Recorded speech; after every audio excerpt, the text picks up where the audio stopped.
Hey, I'm Todd. Thanks for watching my video and do all that good YouTube stuff. Share it, like it, hit the notification bell, thumbs up, subscribe, all the things that you do. Thanks for taking the time to watch my video and saving some money perhaps. I also invite you to check out the links in the description for some long-term savings with the stock market and checking out the links for either E-Trade or M1 where you can save and trade fractional stocks, or Webull, which is usually giving away a couple free stocks for just depositing $100. So I strongly invite you to invest in your future and check them out. Thanks, and let's get to the video. All right, front brake pad replacement on a 2013 Dodge Ram 1500. So it probably has 22 millimeter lug nuts, all bolts and nuts. Everything's left to loosen, counterclockwise, right to tighten, clockwise. Break the lug nuts loose on the ground a turn or two, and go ahead and use a jack. Probably use it somewhere down here on this piece of metal. You can jack up both sides, or plenty of metal on one side or the other. Right here, jack it up, use safety stands, protect yourself from injury. Then the wheels off the ground, take the lug nuts off the rest of the way. Most likely, did I say 22 millimeter lug nuts? Now you can take it off, and then you'll have brake rotor, brake caliper mounting. I'd like to get in here and collapse the piston if possible. And when you collapse the pistons, then you can check the slides, see they're good. So we're okay. We got two 13 millimeter bolts. Break them loose. And if this is spinning, I think it's a 17 millimeter. Boom. 17 feels pretty good. So you can take out these two 13 millimeter bolts.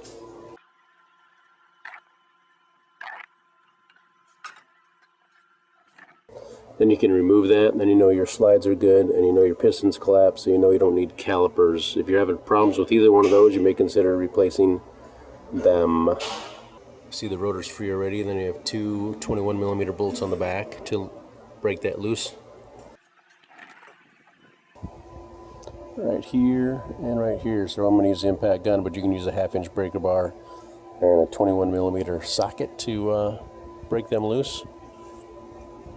Notice these springs outside.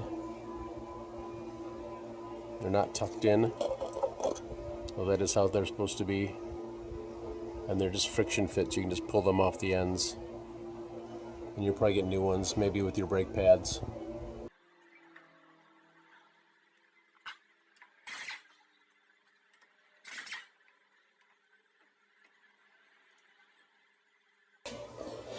And take a wire brush or sandpaper or something, clean up these grooves.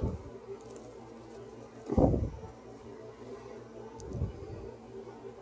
can take your pins out.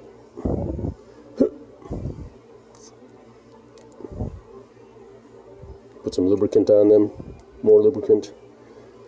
And just do that for those. Clean them up and you'll be almost ready to reinstall. Slide the rotor off. We tap it with a hammer to get it to come off.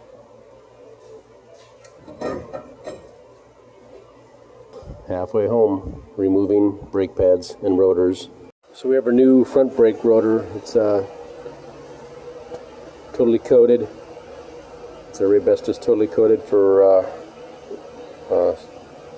salt and rust protection. And so I don't have to wash it, but if you get a regular rotor, usually has a oily film on it to protect it from rusting. You need to wash that off. Some warm soap and water should take care of it, and dry it with a towel or paper towels or something. Blow it dry. Should be good to go. Install it. I just got this on here to keep it straight. Sometimes on the bigger trucks, the rotors are flopping around, making it a little more difficult to put the brake caliper mount on like this. So I'm going to clean this up with a brush. Looking pretty good, so we can mount that.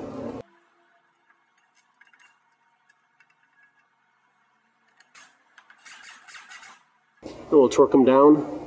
130 foot-pounds for the 1500 series. Then we're all set to throw the pads on. Two brake pads for our Dodges. They all look to be the same. Got these little notches. Just really means you got to collapse your piston a little bit to get them to slide off, because the piston will be stuck on the little notches anyhow. So we got our clips here. Again, they just seem to slide on, friction fit.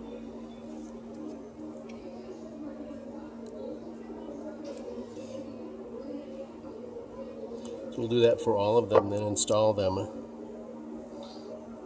We'll probably put a little bit of lubricant on here, on each end too. So the caliper does need to be collapsed a little bit more. Got a special tool here for it.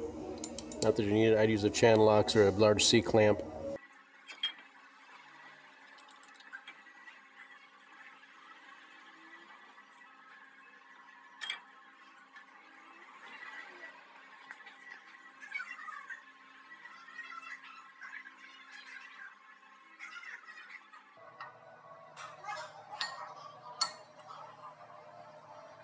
Just like that, a little springing action.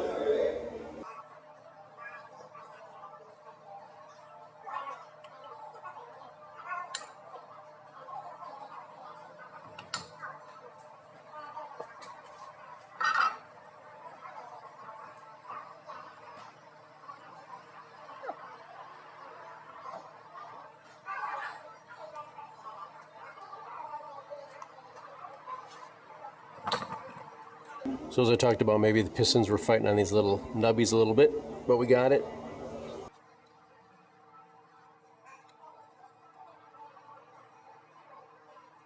You should start those by hand and we'll torque them down. 24 foot-pounds.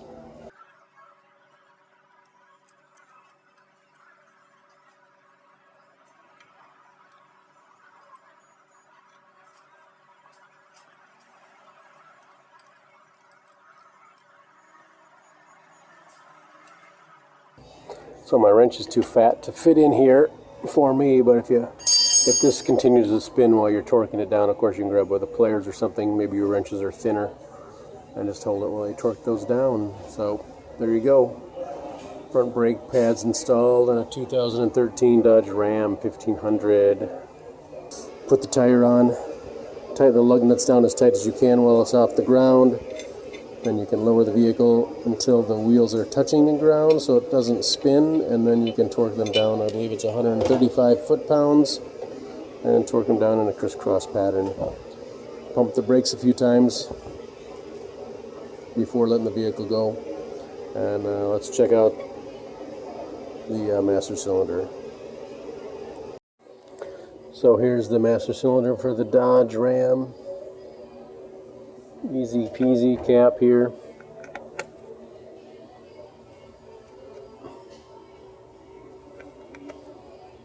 Screw on, screw off, .3.